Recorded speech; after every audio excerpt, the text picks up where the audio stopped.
Supreme court के फैसले के रोशनी में ही मुज़ाहिरो था कयूं सिंध हुकूमत का वफ़ाक़ी हुकूमत का घुर था कयूं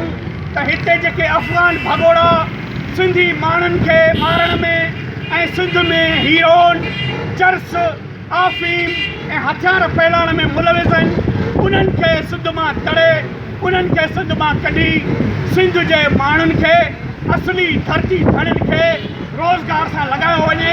सॼी सिंध जो इहो मुतालबो आहे त हिते जेके धारी आबादकारी आहे बर्मी आहिनि बंगाली आहिनि ॿियनि सूबनि खां आयल जेके माण्हू आहिनि उन्हनि खे ॾेखारी ॾिनी वञे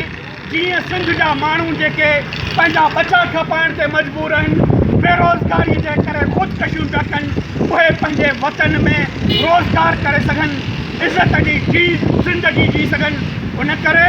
असां मुतालबो था कयूं सिंध हुकूमत खां त फौरी तौर ते रेज़ोल्यूशन पास करे सिंध असेंबलीअ मां ऐं धारियुनि खे नेकाली ॾिनी वञे छो त सिंध पाकिस्तान जी अदालत सुप्रीम कोर्ट जो फ़ैसिलो ॾिनो आहे त ही माण्हू जेके धारिया माण्हू आहिनि उहे हिते दहशतगर्दनि में ॿियनि अमलनि में मुलविज़ आहिनि। इहे माण्हुनि खे नेकाली ॾेई सिंध में अमन ऐं भाईचारे जी फ़िज़ा क़ाइमु कई वञे। अॼु सॼी सिंध सरापा एहतिजाज आहे। सॼी सिंध जो मुतालबो इहो आहे त को अफ़गानी को धारियां धरती छॾे वञो सिंध असांजी माउ आहे। अॼु हाला में ही मुज़ाहिरो करे असां आलमी दुनिया खे ऐं हिते जे इंसानी हक़नि जे अॻुवाणनि खे ॿुधायूं था त ही असांजे मुइशत ते असांजे धरतीअ ते असांजे वतन ते ॿारनि जिन हिते दहशतगर्दी कई आहे जिन हिते वतन ते असांजे ते मथा पेर रखिया आहिनि। उन करे अॼोको ही मुतालबो असांजो इहो मुतालबो आहे त जॾहिं इदारनि महसूसु कयो आहे सुप्रीम कोर्ट महसूसु कयो आहे त ही जेके माण्हू आहिनि हिते दहशतगर्दी था कनि हिते हीरोन फैलाइनि था हिते चर्स विकामनि था माण्हू मारण में मुलविज़ आहिनि उन्हनि खे नेकाली ॾेई सिंध में अमन ऐं मोहबत पैदा कई वञे छो त हीअ धरती लतीफ़ जी धरती आहे सचल जी धरती आहे सामीअ जी धरती आहे मोहबतुनि जी धरती आहे। उन करे असांजो अॼोको मुतालबो हूंदो त अफ़गानी ऐं ॿिया जेका धारियां आबादकारी आहे ख़तमु करे सिंध जे मुइशत तां ॿार हटायो वञे ऐं सिंधी माण्हुनि खे रोज़गार ॾेई सिंधी माण्हुनि खे वसाइल फ़राहम करे सिंधी माण्हुनि जो जेको हक़ ऐं हाकिमियत आहे उनखे तस्लीम कयो वञे। उन करे सभिनी उन्हनि माण्हुनि खे जेके असेंबलीअ में चूंडिजी विया आहिनि असांजो उन्हनि खां मुतालबो आहे त जेकॾहिं तव्हां धरतीअ जे हिन तव्हां खे